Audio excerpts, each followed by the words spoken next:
Hello everyone, I'm Dave Thomas, and this time I am building the IQSY Tomahawk by LOC Precision Models. And this is a mid-power kit. It is a scale model of a sounding rocket, but actually I'm interested in it because it's a very sturdy payloader as well. And so I actually want to use this to loft some scientific instruments.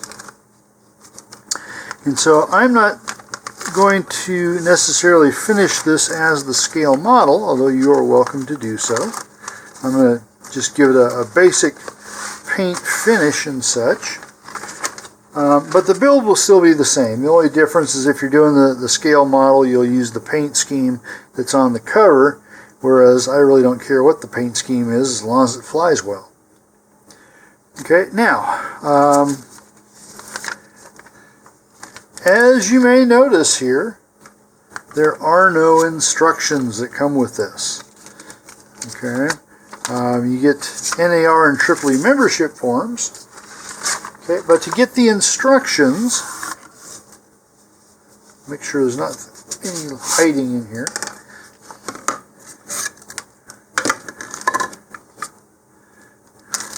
Nope, no instructions.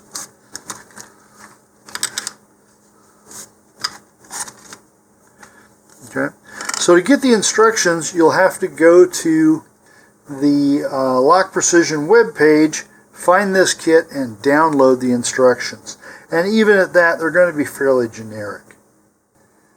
I went to the LOC Precision's website and downloaded the instructions, and this is the entire thing. So as I said, they're fairly generic. Also, this is the Park Flyer version of this kit. They also make a high power version that's a little bit bigger in diameter and length. The instructions are probably very similar, but the measurements are probably going to be a little bit different. Okay, now they don't include a list of parts here, so I'm just going to go through this and make sure there's nothing really glaringly obvious that's missing. All right, so we've got our main body tube that's pre-slotted.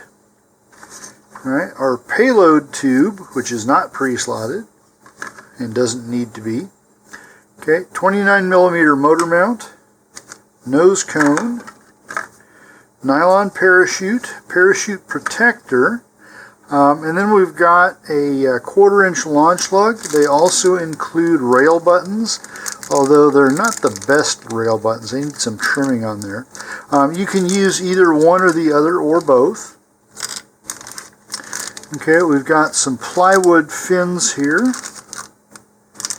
and then also plywood centering rings. And this uses a hybrid shock cord system, so the Kevlar portion here will be attached to the motor mount, and then we attach the nylon one here to the Kevlar. Okay, and then finally we've got a bulkhead and screw eye, and those will go onto the payload bay. And there should be a coupler here. Oh, there we go. All right, and there's a coupler that will connect the payload bay to the main body tube, and that's what this will go into when we get to that point. So as far as I can tell, everything is here.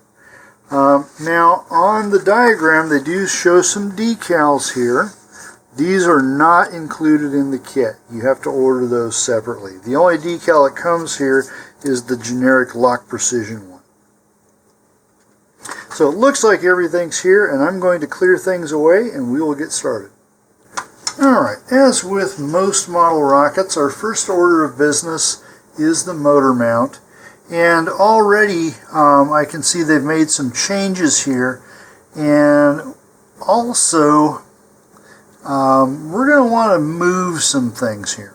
Okay, so what they have envisioned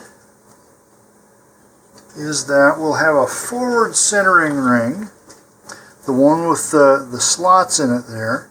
That's going to go 3.5 inches from the forward end. Alright, so I'm just going to go ahead and put that mark here.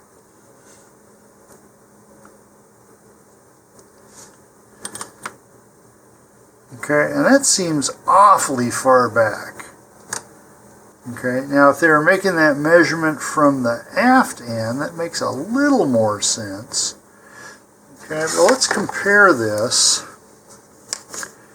Alright, so if we go with their markings there, let me check and make sure. So that's 3.5 inches. Alright, that means when we put this in, that centering ring is going to be right in the middle of our fin slot. And we definitely don't want that. Okay, so even if we do it turning around and say our mark is 3.5 inches from the aft end, alright, that makes more sense because that'll put it right at the edge there. And that's something you want because that will allow us to lock the fins in between the two sections here. Okay, so let's say we do that. So then this one will go up just forward of that ring, or of that mark. Okay, and then the other one, okay, the aft centering ring will be epoxied flush to the end of the motor tube. Alright, and then the forward ring above or forward of the 3.5 inch mark. So this can actually go up a little bit. And we're going to want to do that because the shock cord is going to go through this slot and kind of wrap around here. So we're going to want a little bit of room there. However, if we put this flush with the aft end,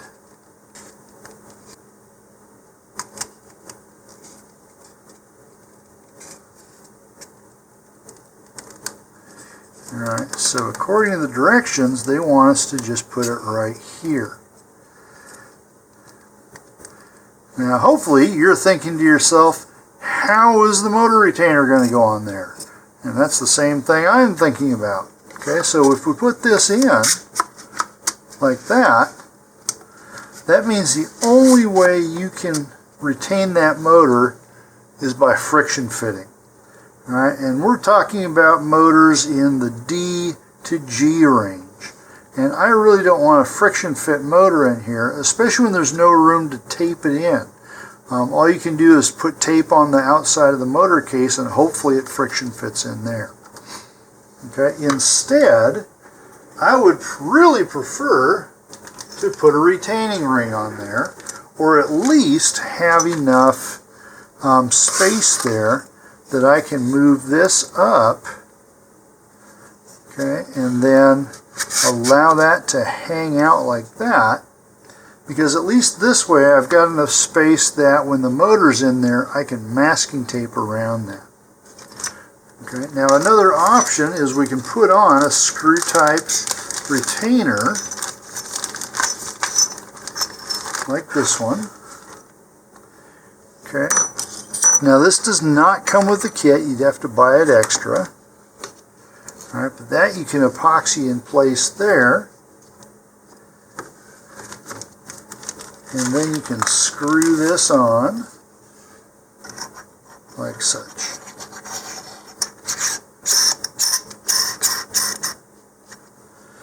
Okay, and that's pretty flush with the body tube there. So this is an aluminum one. It's made by Aerotech here. Estes also makes these that are made out of polycarbonate, but the problem is the retainer ring itself is thicker and it's going to stick out a bit here. So I'm going to go ahead and use this.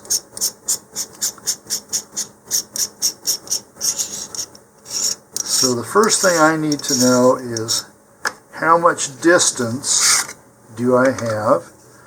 Okay, so there's actually a lip inside of here, and we want that to be resting right against the motor mount tube. So if I stick that on there, like that, okay, and then my aft ring should go right there against it. Okay. Now my forward ring, I may be able to go ahead and use my 3.5 inch mark there. So now if we put this inside, the main thing we want to make sure is that we clear the slots. Alright, and we don't. So at that 3.5 inch mark, this is not even clearing our fin slot. So basically the measurements in the instructions are completely useless. Alright, so I'm going to move that up a bit, and we're going to try this again.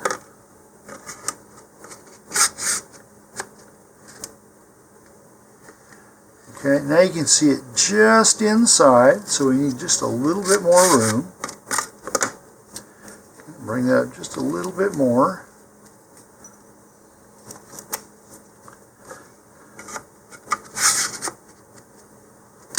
Okay, now I'm going to make that flush. And in fact, if you want, you can put that just inside a little bit. That's kind of up to you. But let's go ahead and do that flush there for now. And now I can't see the ring, but if I tilt it, it's just down about here with enough clearance for the shock cord. Okay, so this is really important with this kit to test fit things before you put them ANSYS. Alright, now that we've got that measured out, okay, I'm going to go ahead and make some marks here, just so I don't lose where they were.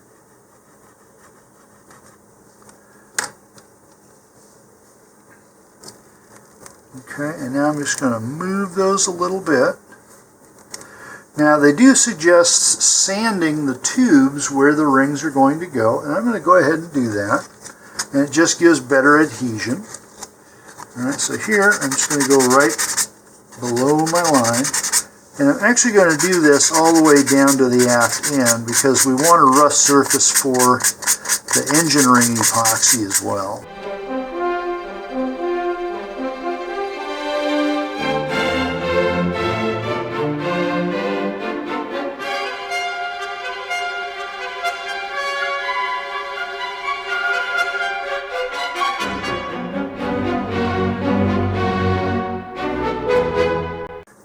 Now I'm going to bring that just right about there. Now we need the shock cord as well. So here's our shock cord. And one of the first things I'm going to do here is just take a little bit of super glue. And I'm going to apply it to the ends here so they don't continue fraying. Alright, you can use just about any type of super glue here that you want. Now after you have the super glue on there, you can just take a tissue or paper towel and just wipe off the excess, and this will dry very quickly. You can use some accelerator on there if you want as well. Alright, and then I'm going to take this and put it against one of the slots here in the centering ring. And I'm going to put that back onto the forward end of the tube.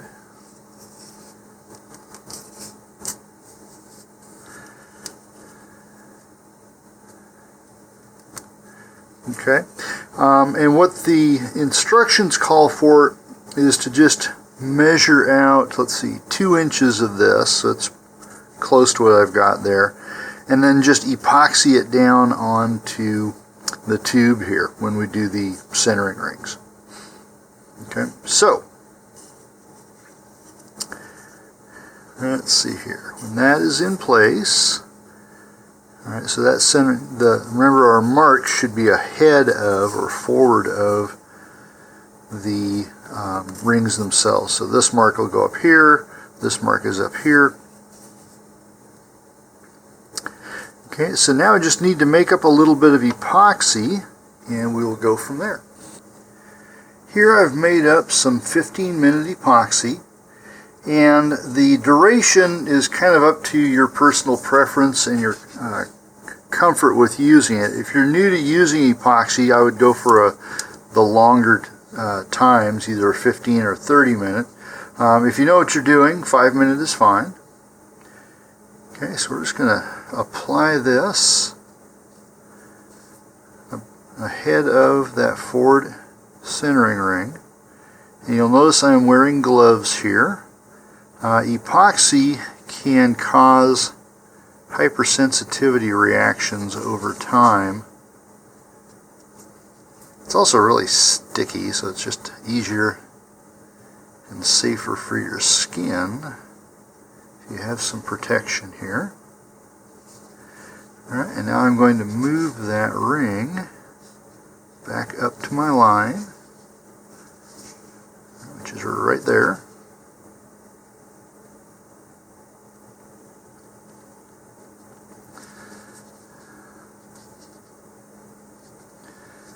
Okay, now notice it's kind of squishing everything ahead there, making its own fillet, which is good. All right, now I'm going to take my shock cord here and I'm going to run it down through from the forward end of the engine mount, like that. And then I'm just going to put a little piece of masking tape on that temporarily. This is mainly just to keep it from getting into the epoxy in places we don't want. Okay, and then I'm going to come down here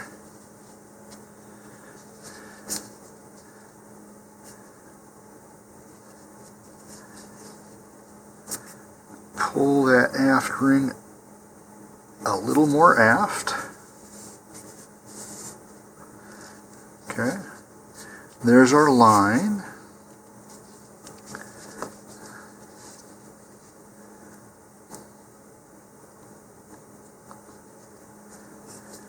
Alright, so now we're going to add epoxy around there. I'm getting a little bit on the ring. We'll want to clean that off. If you need to remove uncured epoxy, rubbing alcohol works really well. Once it's cured, about the only thing you can do is cut or sand it off.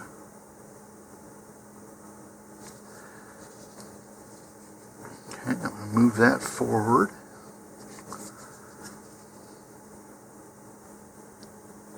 And here I'm going to use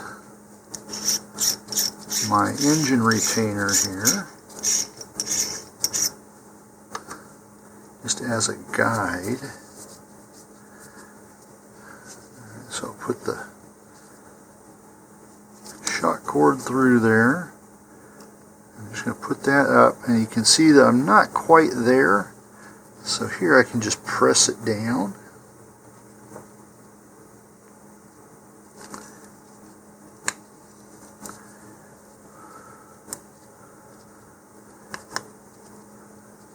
Okay, if I look around, that should be nice and uniform there, and it is.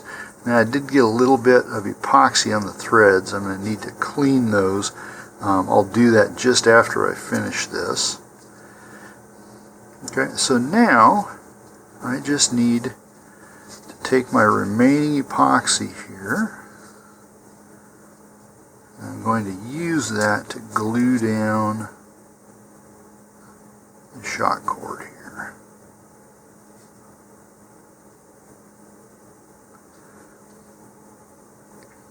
Now when I go to put this into the body tube, I'll need to make sure that I don't have this underneath a fin slot. Okay, so now that, I'm going to just stand up here and allow that to cure. And then after that is fully cured, we can put it into the body tube. The epoxy on my motor mount has cured.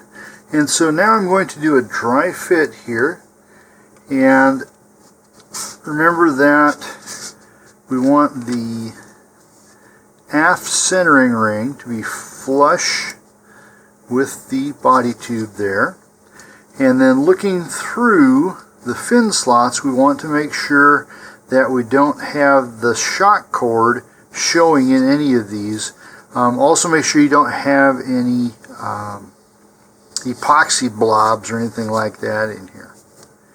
Okay, so that looks pretty good there. I'm going to make up some more epoxy and then we will glue that in. I've mixed up epoxy and put gloves back on here, and so we're about ready to do this. And what I'm going to do is use this applicator stick And I'm going to put the epoxy just past the slots there. Just kind of run that around.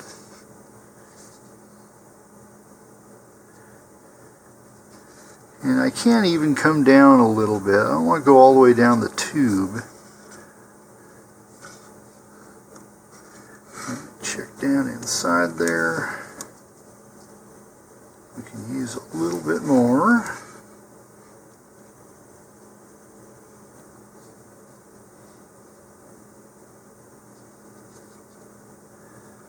Okay.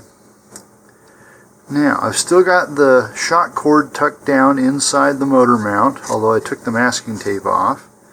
And I'm going to slide this in. Now remember, I want this part here between two slots. All right, now I'm going to move that up, but not quite into the epoxy yet. So now I'm going to take some of my remaining epoxy. I'm going to put that right inside the aft end here. And I can just kind of move the motor mount tube a little bit to give me more room here. If you get some on the actual motor mount tube, try to avoid that, although in a moment here we'll be able to pull this back out and wipe off any excess. It won't hurt the motor mount tube, but it may form blobs that may interfere with the fins later on. Okay, so I'm going to take some tissues here and I'm going to moisten that with some alcohol. I'm just going to remove this stuff here.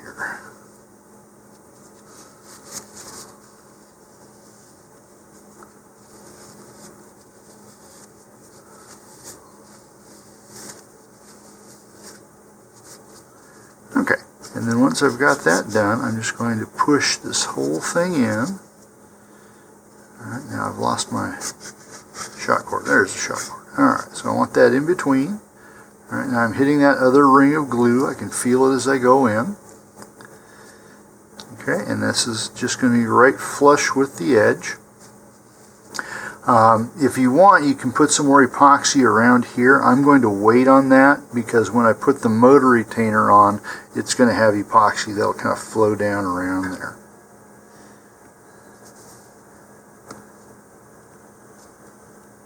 Okay, so I'm going to let this completely cure, and then when we come back, we'll start working on the fins and the nose cone. While we're waiting for the epoxy to cure, we can start treating the fins. And the first thing we need to do is to simply sand them on the surfaces. And to do that, I'm just going to use some 150 grit sandpaper and just a wooden block here to give me a smooth surface. Now, for aerodynamic purposes, I'm going to taper the leading and trailing edges. I'm going to leave the tip edge flat and the root edge flat because that's where we're going to glue it onto the motor mount there. And because this is plywood rather than balsa wood, we don't have a lot of really deep, coarse grain to this. So we probably don't need to use any sanding sealer. I am going to use a filling sandable primer on them, and I'll get back to that later. Okay, so really what we need to do here is just sand the faces going with the grain.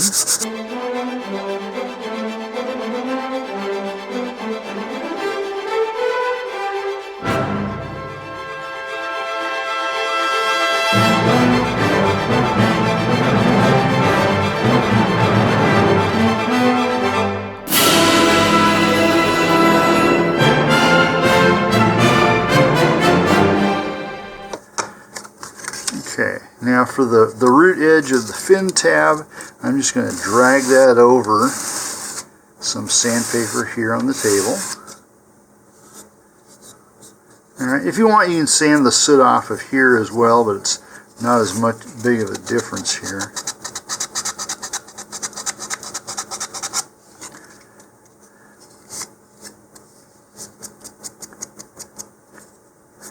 Alright, now I'm going to do the rest of the fins off camera, but let me talk about the edges here. So you can do these by hand. If you do, I recommend using a sanding block as well so you have fairly even strokes. I'm going to use a Dremel rotary tool to do the initial sanding and shaping here of the leading and trailing edges. Now, if you don't have a lot of experience with these, they can take off wood really quickly. So if you haven't done that before, I would suggest getting yourself some scrap wood of the same type here and practice on that before you go to do the fins. Because it's all too easy to do too much and gouge out part of the fin, and that takes a whole lot more effort to repair than it would have just doing it by hand.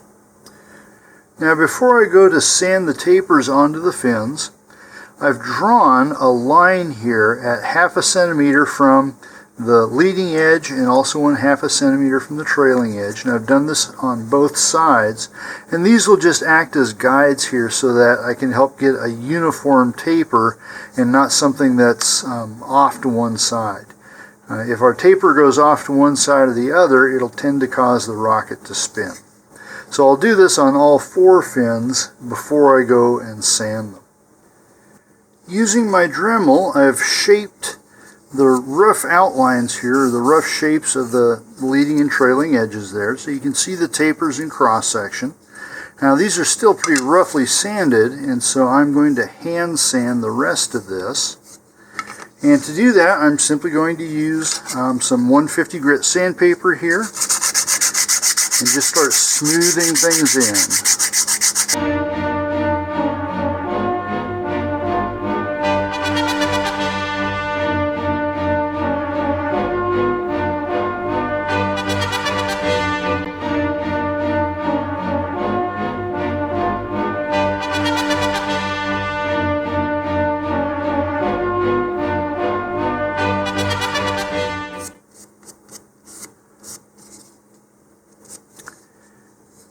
Okay, so that's pretty much got its shape. Now I'm going to use some primer on this that'll help fill in some of these deeper scratches from the Dremel.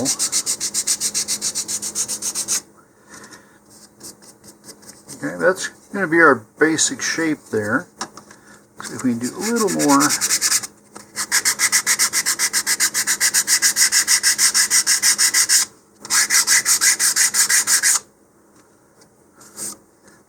Okay, so I'm going to do I'm going to do the same things to the other fins off camera. Here I've finished hand sanding the rest of the tapers here. They've come out rather nicely. What I'm going to do now is spray all of the fins with a filling sandable sealer or primer. And before I do that, I want to mask off the fin tabs and just a little bit of the root edge here.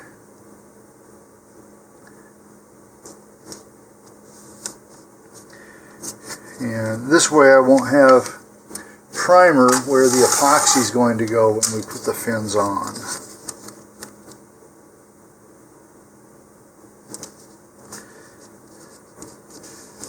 Okay, so just like that. And then I'm going to do the same thing with the other 3 fins and then go ahead and prime them all. And in the meantime, we'll start working on the nose cone.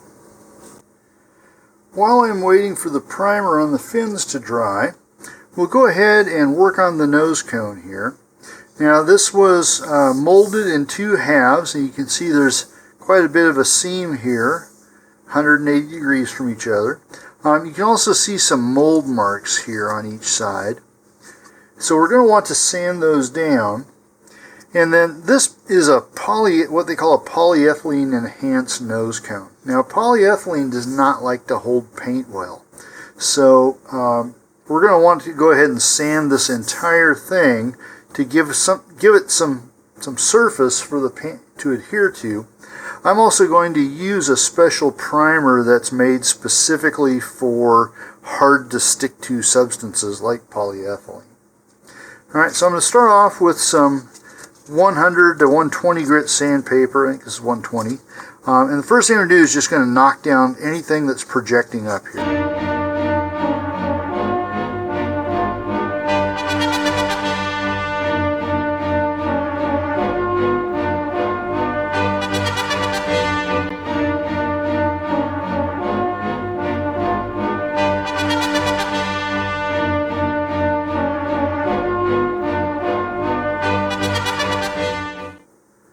Alright, so the entire surface now has been sanded with 120. And I'm just going to wipe that down so I can see things better. So I'm just using a little bit of rubbing alcohol here. You can also just use a damp washcloth or something like that. Just something that'll pick up the dust here and allow you to get rid of it. Alright, using alcohol, it just means it evaporates quicker. Alright, so now we've got a fairly rough surface. We can still see a little bit of the seam there. Okay, a little bit of it here. But it looks like those mold marks have been pretty much sanded down. I can just barely see the outline of that one. So now what I'm going to do is switch to 150 grit sandpaper to help even this out.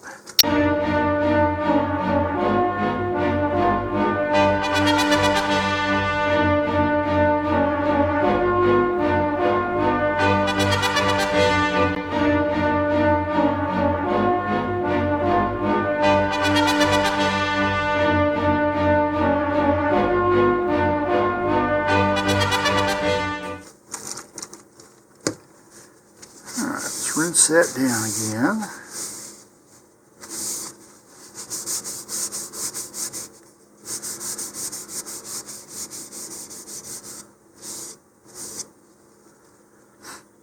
Okay, so we're a little smoother now, but you can still definitely see the sanding grain there.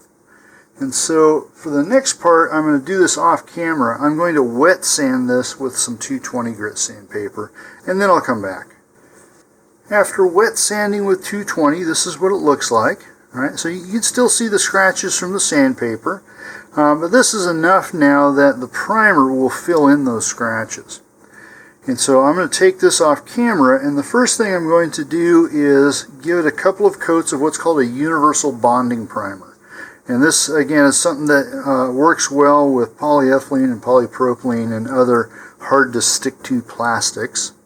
And then over that, after it's dried, I will put on some filling sandable primer, and that'll give us a nice smooth surface here. While we're waiting for the primer on the fins, we can come back to the main body tube here. The epoxy has cured, and so now I'm going to go ahead and slide the shock cord back up inside where it belongs. And coming out the other end here. And here we're just going to tie a loop in this. Okay, so just make an eyelet, overhand knot,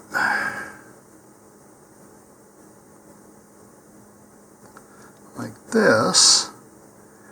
And then this is what we'll tie the main shock cord to. So this acts as an anchor, and it's nice and fire resistant. And then we've got the nylon shock cord, which makes up most of the length of the shock cord. Now, before we leave this, I'm going to put just a little dab of super glue on that knot. And this will just help keep it from unraveling, because Kevlar really does not hold knots well. It's kind of slippery.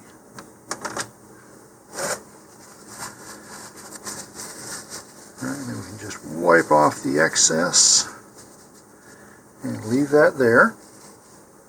And then the other thing we need to do is draw a line for the launch lug and or rail buttons. And to do this, I'm just going to pick a spot halfway between two of the fin lines here. Okay, and you can measure this out with a flexible tape if you like. I think a guesstimate will work just fine.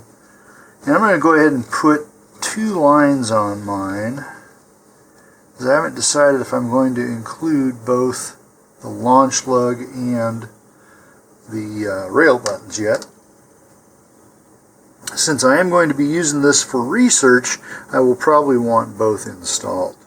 So I'm going to go take this to a door frame now and draw a line all the way down the length of the body tube. Here I have my lines drawn, and now I'm going to prepare for mounting both the fins and the launch lug. So let's see if it actually tells us where the launch lug is going to go. Oh, okay. So they're actually suggesting that we use a fin as a guide for the launch lug. Okay. So I won't be able to do it now, but when we put it on, what we'll do is we'll stick this next to a fin like this. All right. Or we can go ahead and put it on our line here. Either one will work. But I wanted to have the line on there before we put the fins on, because it's a lot harder to draw the line later. Now if we go with the rail buttons, then probably what's going to happen is one's going to go down here where I can sink it into the centering ring, and then the other will be up here pretty close to the end. Basically it's going to have to go farther down than half of my coupler here. So that's a 5-inch coupler. I'll go ahead and mark this since I'll have to do it later anyway. Okay, so at 2.5 inches, that's going to come down about that far. So the rail button is going to have to go somewhere in here. All right. Then the question becomes, can I reach the back side of it? And I may have to go borrow someone with longer fingers than I have. In the meantime, I'm going to take some sandpaper here. This is 120 grit. And you can use just about any grit you have laying around. All right, and I'm just going to roughen up the area right over each of the fin slots here. And this will just give a better grab for the epoxy.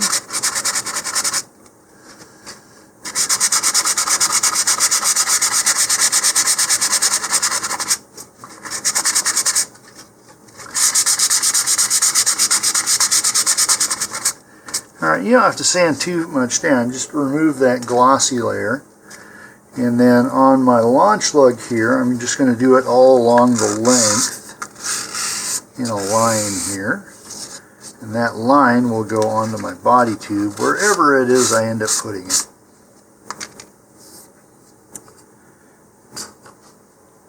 Okay, so now we have more weighting to do. And I am going to use that time to assemble the bulkhead here. Go ahead and cut this out.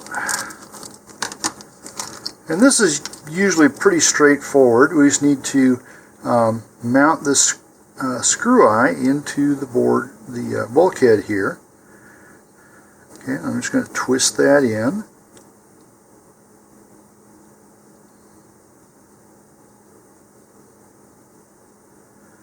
Alright, and I twist it back out again. Now before I leave it completely, I'm going to go ahead and do a test fit. Alright, that's good there, so we want that just inside. And now I just need to make up some epoxy to go in there. This time I'm using some 5-minute epoxy. And what I'm going to do here first is just put a little blob right in the hole there. I'm going to do this on both sides. Okay, and then I'm going to reinsert my screw eye. Now I'll put this in till I can just see the last thread there. I don't want it to go in on the smooth part, or it will no longer have holding power there. Okay, now I'm going to add some more all over the inner part of the screw now.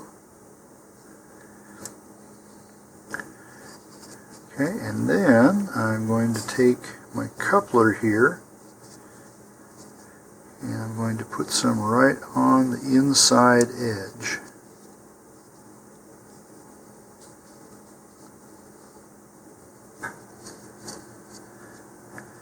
Now if you're not as comfortable working this quickly, go ahead and use a 15 or a 30-minute epoxy.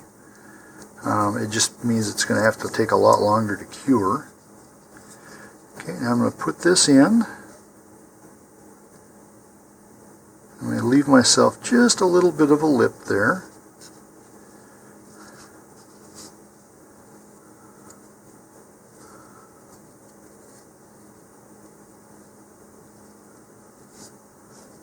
Okay, and now I'm going to epoxy all around there, and it's trying to move around on me. That's okay for now. I can pull it back out. Oop, not that far. Alright, so I'm going to pull this back up now.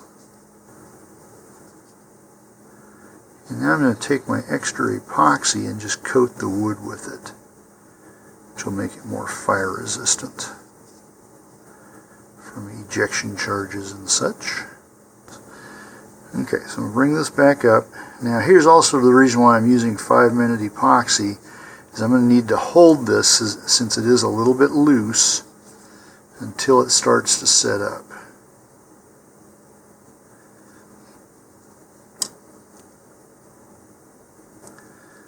But I doubt you, the viewer, really wants to watch me hold this for 5 minutes, so I will come back after this is all done. The epoxy on the coupler is still curing, but I don't have to hold on to it anymore, so I'm going to set it aside for the moment. And now we're going to work on the parachute. Now I'm going to add 2 things to this that don't come with the kit. One is a snap swivel that will allow us to easily change the parachute out and also hopefully keep it from getting quite so tangled. And then also this is heat shrink tubing. I'm going to cut this piece in half. But I'm going to use this to help keep the shroud lines attached to the snap swivel. So the first thing I'm going to do is simply gather up all of the shroud lines here. Get them untangled from each other. Alright, I'm going to hook those around one finger, and then I'm going to grab the middle of the parachute here and pull everything taut. And all of those shroud lines should be coming down pretty close to each other. Okay, and they are. But if they aren't, you can just adjust here by moving each side of the shroud line relative to the other. Alright, that looks pretty good there. So now I'm going to grab hold of all of them. And for the rest of this, I'm not going to let go. So either one hand or the other is going to be on these so that I don't change the relative lengths. Now, if you don't have shrink wrap tubing, and you can get this in the electrical department of most hardware stores, but I'm just going to take a piece of this and insert, the shroud lines. And it comes in multiple diameters. So I'm just going to pull that back now a little bit so it's out of my way. We'll come back to it. And now I'm going to take my snap swivel, and on the swivel side with this eyelet, I'm going to pass all of those shroud lines through. There we go. Kind of tore a thread through there. Alright, so once again, I'm going to get everything on my finger here. We're going to pull that taut once more. Alright, so now I've got this hanging, and I'm going to push it up through the loops. I'm going to pull those down toward the parachutes and everything's like this. And now I'm just going to pull and let those shroud lines shrink up along themselves there.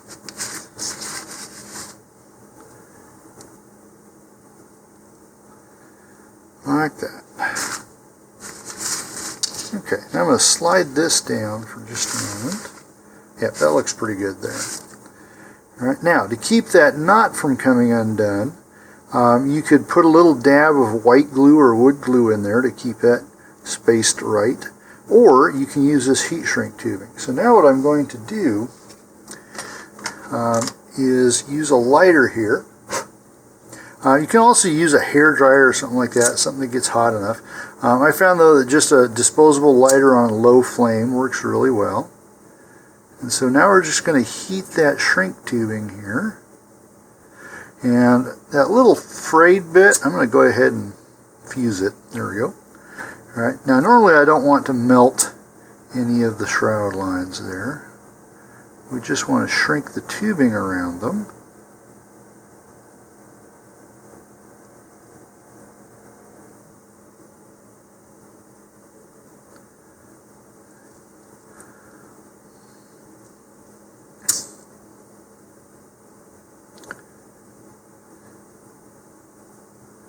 Like that. Now the advantage this has over gluing it is it's semi-permanent, so that if I decide I need to go back and adjust something or I need to change out the snap swivel, I can simply cut this open with a hobby knife and then put on a new piece of shrink wrap later on. All right, so there's our parachute all ready to go, and I will set this aside until we get to the final assembly of the rocket. The primer is finally dry on the fins, and so now I'm going to take some 220 grit sandpaper on my sanding block here and just sand that down again. And the idea here is that the high points will get sanded off, the low points will still retain the primer and will still have a gray appearance to them.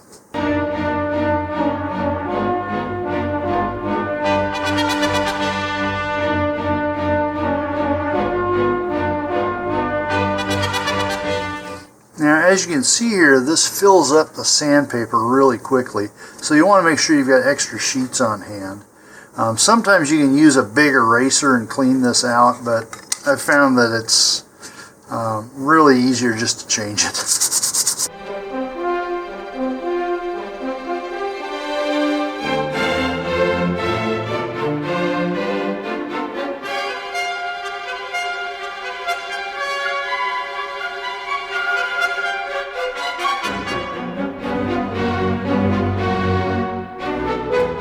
So this fin's about done. Now, depending on how smooth of a finish you want, you can go ahead and put another coating of the primer on this, both sides, and sand that again. I will put another coat of primer on after they're attached to the rocket, so I'm probably just going to leave it here at one coat and one sanding. I'm going to do the other three off camera and then return. We're almost ready to put the fins on, and the first thing we want to do is dry fit these to make sure we don't have any tight spots. All right, they should be snug.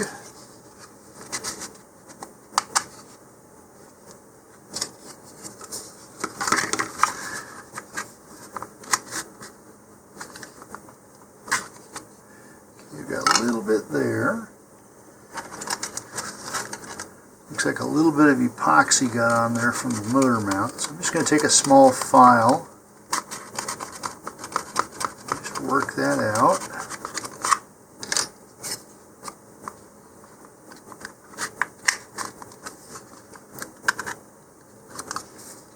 Okay, it's still a little bit tight.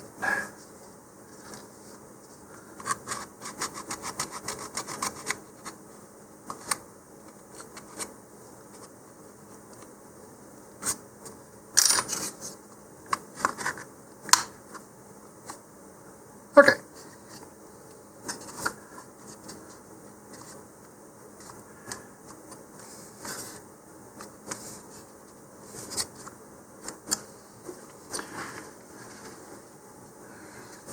Alright, now you can see here there's just a little bit of a gap on the forward end of each of those fins, and that means that our fin tabs are just a little bit too large. So to fix that, I'm going to use some rough sandpaper here. This is 60 grit. And I'm just going to make a couple of drags here across that sandpaper. And then put this back in. Okay, it's getting closer.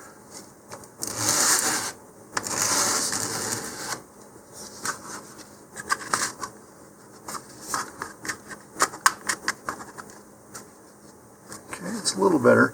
And it's better to have a little bit of a gap than sand down the tabs so far that they no longer make contact with the motor.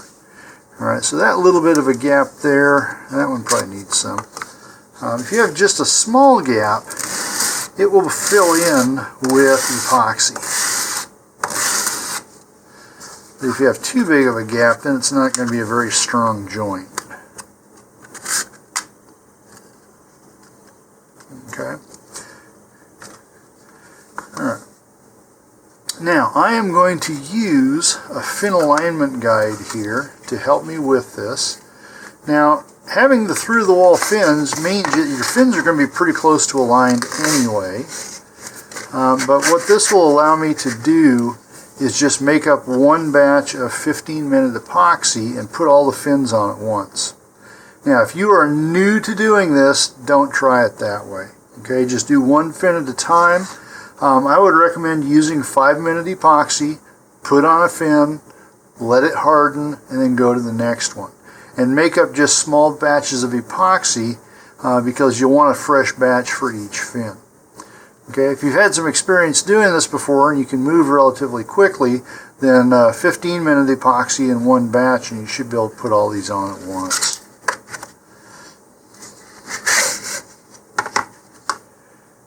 Okay, so I'm going to make up some epoxy and then I'll come back. Alright, so I've got a fairly large batch of 15-minute epoxy ready here. And I've got my space covered and I've got some alcohol nearby in case of messes.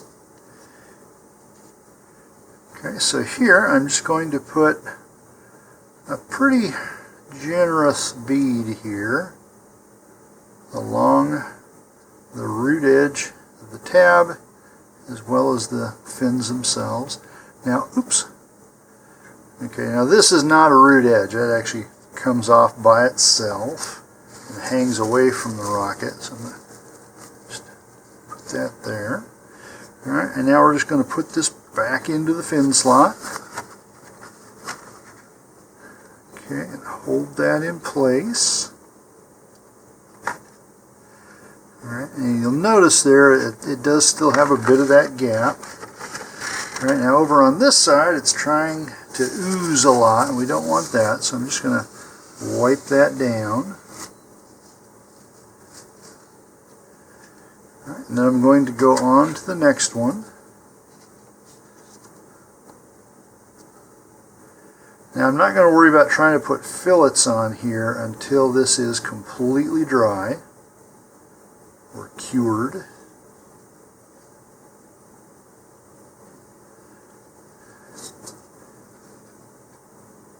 Okay, put that next one in. Alright, so same way, we'll just press that down.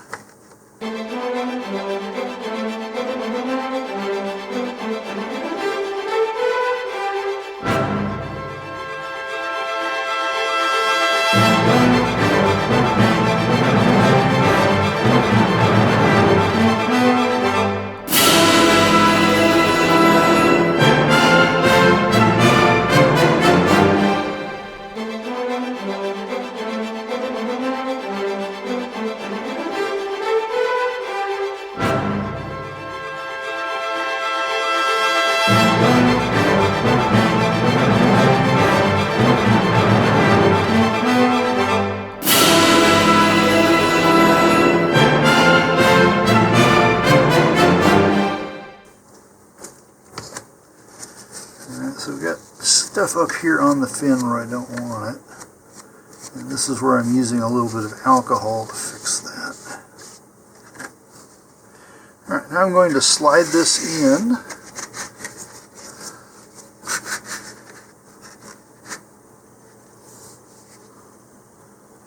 Okay, and just make sure everything's got good contact here.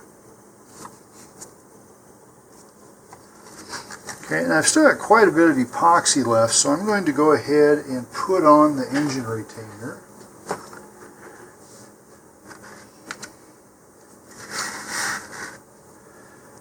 Alright, so here I'm going to spread epoxy around the outside of the motor tube here. And I can even get it down there onto that centering ring.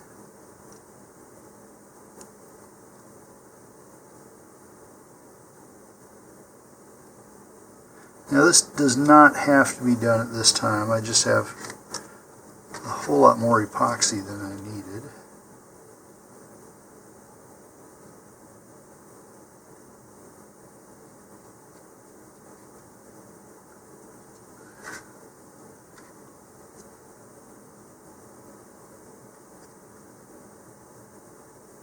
Epoxy is starting to get really warm, so we're reaching our time limit here. Alright, now I'm just going to put this right on and kind of twist it as I go. And that will spread the epoxy all around the surface of that centering ring, just like that. Okay, I'm going to let this dry or cure in an upright position.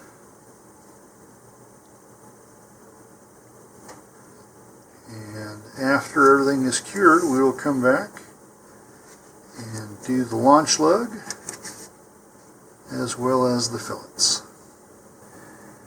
The epoxy on my fins has cured and everything looks nice and straight here.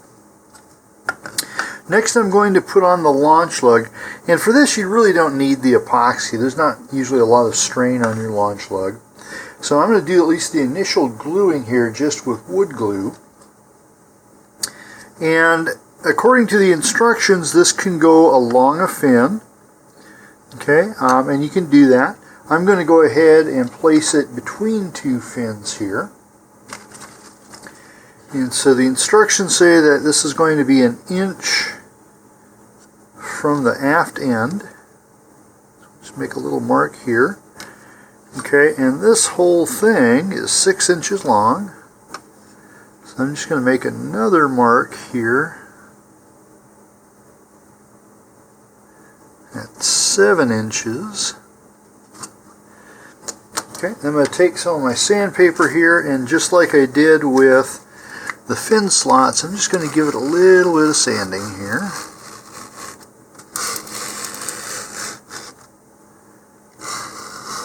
And again, this is just enough to give a better grip for the glue. Okay, we did that with the launch lug earlier. So now I'm just going to take my wood glue here and run a bead of glue on it.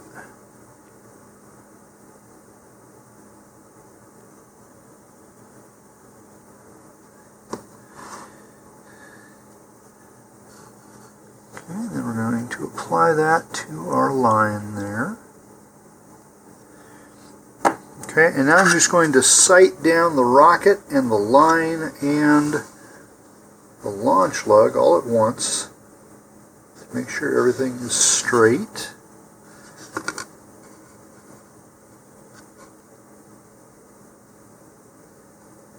That looks pretty good. Alright, so I'm just going to let that dry for a while, and then we'll come back and put fillets on. While the launch lug is drying, we can come back to our payload section here. I've added a couple of coats of primer to this, but before I go on and paint it, I want to go ahead and fit this in. Okay, so it's going to look about like that when it's done. Now, you can do this in a couple of ways. According to the instructions, you're simply going to glue this in. So you can use either epoxy or wood glue and just run a bead of that all around the inside surface there. All right, and then you'll just stick this in, take it up to that line, and let it dry. Okay, that's the simplest method, but it's also the least versatile.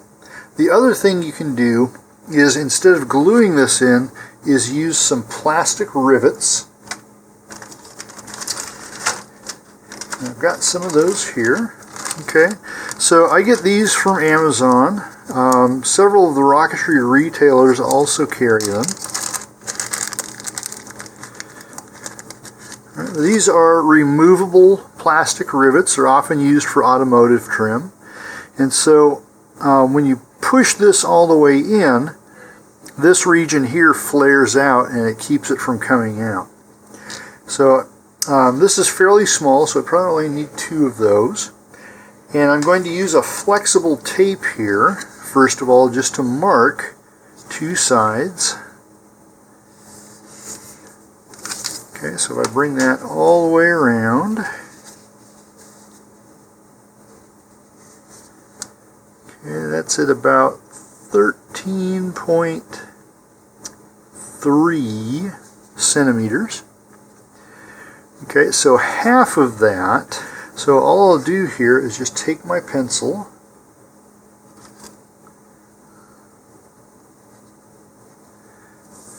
and I'm going to make a mark. Here, I'll take that out. I'll make 2 marks actually here. Okay, so one is going to be at the beginning of the tape right there.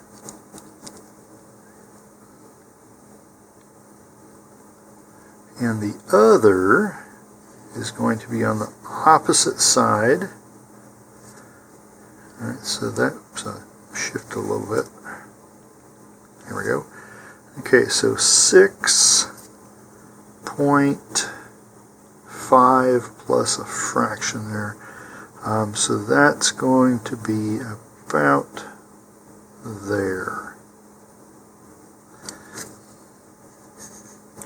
Okay, I can just do a quick eyeball check there. That looks pretty good. Alright, now I'm going to measure up the tube a little bit, and this is a little bit arbitrary as to where this goes.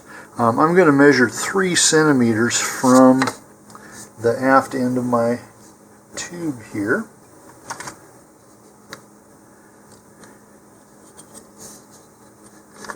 Turned around on the right scale.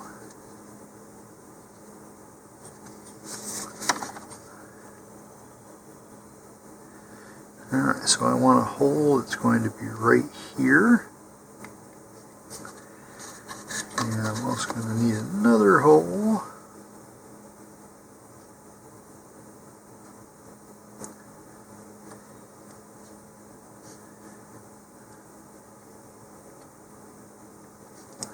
Right there. Okay, now these come in metric sizes, so unless you have metric drill bits, you're going to need to experiment a little bit. I suggest trying something that's just a little bit smaller than these, and then slowly progress up to larger diameter drill bits until you get one that just has a snug fit, and you can press these all the way in. I'm going to go drill off camera and then I'll come back. Here I've drilled 2 1/8-inch pilot holes. Now these are definitely still too small for my rivets there, which I believe are 5mm diameter. But what I'm going to do now is go ahead and slip this in, alright, to my mark there. And I'm going to take some masking tape and temporarily hold that in place. Okay, now I can go through and take the bigger drill bits here and drill these out, and that will drill my coupler at the same time. Okay, I have my holes drilled, and it turned out I needed a 13/64 inch bit, and we can go ahead and take this off for now. Okay, now notice I've got all this stuff on there that we don't want, fibers and such sticking up. Same thing on the inside, so where the drill bit went through, it pushes stuff forward. And so to remedy that, we're going to use a little bit of super glue. Okay, now with the super glue, what we're going to do is just add some around the holes here. And this will help stiffen it so they'll hold better. But we're also going to put some down inside. Let's see if I can get down in there. Okay. Around all this stuff that's been pushed around, pushed forward here. Again, this is going to cause it to become stiff, which means that later on we can either sand or file it off.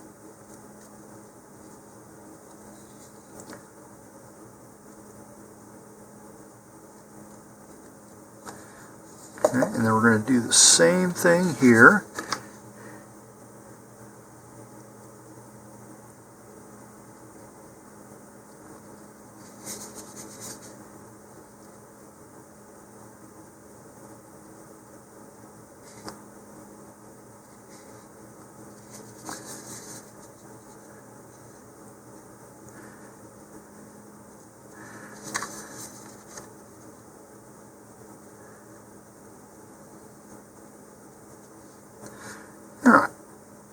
Then we'll just let those dry. And once they've dried, we'll just take a file or some sandpaper and sand those smooth. And I'll do that off camera. Here the super glue has dried, and using a combination of some sandpaper and a file, I've removed most of that excess material there. Same thing with this tube. Okay, now you can see here I can sand it off some of the primer. I can put that back on later. So when this goes back together now, just need to line up the holes, and then our rivets simply poke in like this. Okay, and now that's locked into place. We'll have one on the other side too. I'm going to take this back apart though, because I still need to paint the payload section. So this can be a little difficult. You want these snug. Right, sometimes a small screwdriver, or just using the edge of a file here, helps to pull these up. There we go. And so these can be reused multiple times. And this allows us then to change this out if we want to put in, say, a electronics bay or avionics bay into the rocket here. Or in my case, I use a flight computer to control instrumentation being carried in the payload bay. Okay, so that just gives you a greater option. And again, if you don't want to do that, you can simply glue this in either with wood glue or with epoxy. Now, just as I finished this, I was thinking I should do the same thing for the nose cone so it doesn't accidentally pop out of the payload bay. So here I'm going to use my tube marking device here from Estes, and I'm just going to draw some lines here that are in line with my other two holes. This will make it easier to line things up on the launch rod or rail. Okay, and like I did with the other ones here, I'm going to go ahead and measure these at 3 centimeters as well.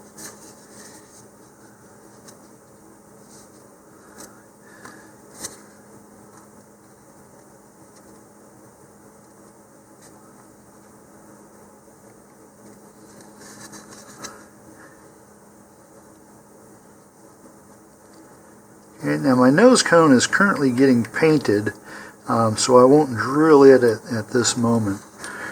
But I'm going to do the same thing here that I did down here. So I'll drill this out to fit the same type of plastic rivets here, and then once my nose cone is done being painted, I can put it in and finish drilling the holes through it.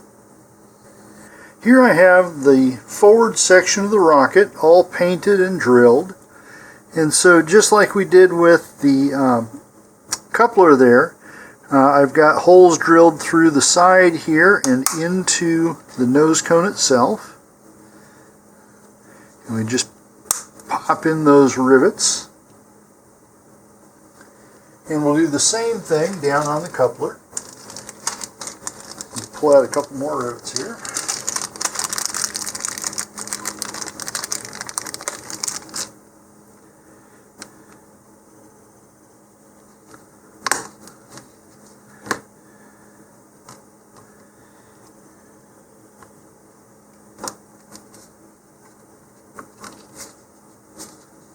A little bit tight on that one.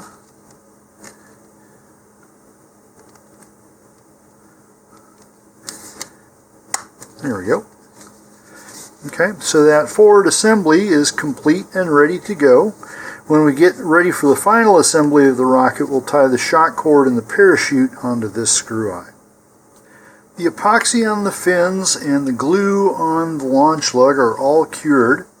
So now we're going to do the fillets with some epoxy. Now I recommend using either 5 or 15 minute epoxy for this, and only make up enough for 1 or 2 fillets at a time.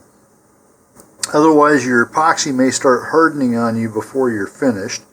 You're also going to want some tight fitting gloves here, not only to protect your fingers, but we'll also be using fingers in these nicely tight fitting gloves to smooth our fillets in. Okay, and then make sure you've got some alcohol, because this will help the smoothing process. Okay, so I'm just going to take some of this on a popsicle stick here. And I'm going to run this in first of all. Make sure we catch everything. Okay, we don't have to be smooth at this point. We'll do that in a moment.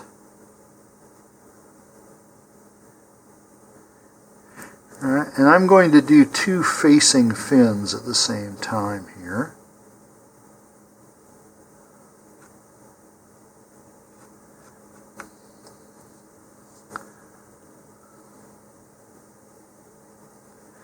And just like you would do the fillets on a model rocket with glue, don't try and make these as thick as you can the first time.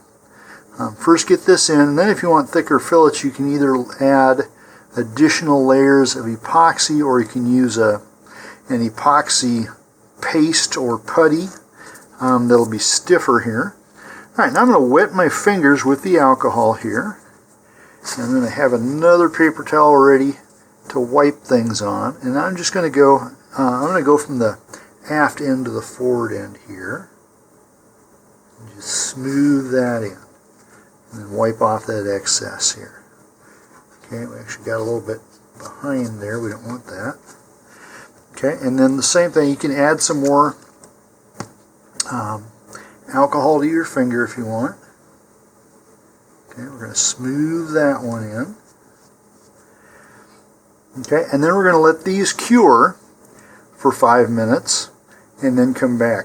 Now, something else you can do with this small of a rocket, I'm not that concerned with it, but if you want really clean looking fillet lines, you can mask off the fins and the tube here and then peel those off as soon as you get the smoothing done on them. Okay, as I said, with a rocket this small, it almost gets in your way to do that. But that's up to you. Either way works. Okay, so these need to cure for 5 minutes, and then we'll go on to the next set of facing fins and also do the launch lug. I'm going to do all those off camera though and come back when I'm done. Here are my finished fillets. Well, not quite finished. So the initial epoxy had cured, and then I added some kind of a paste-like epoxy here. It's called Fixed PC7. You can also use things like rocket epoxy and other things, but this allows me to build up the fillet here. Now, this is going to require a lot of sanding to smooth it out because it comes out kind of grainy. Okay, but this is one way you can build up the fin fillets. I am going to sand this off camera, and then I'll come back after everything's finished. Structurally, the rocket's pretty much done. So I just need to sand down the fillets, prime, and paint it. Here is my finished rocket. It's been primed, painted, decaled, and everything here. I've just got it broken apart to fit under the camera. Recall back earlier in the video that this kit did not come with any decals, and I really wasn't interested in making the scale model anyway. And so the decals here are actually customized to the college where I work, and we do have the kind of generic LOC Precision decal over here. Alright, but this is done. I'm just waiting for good weather to fly it. I hope you had a good time building this model with me. Have a great flight and a safe recovery, and please stay tuned for more of my videos.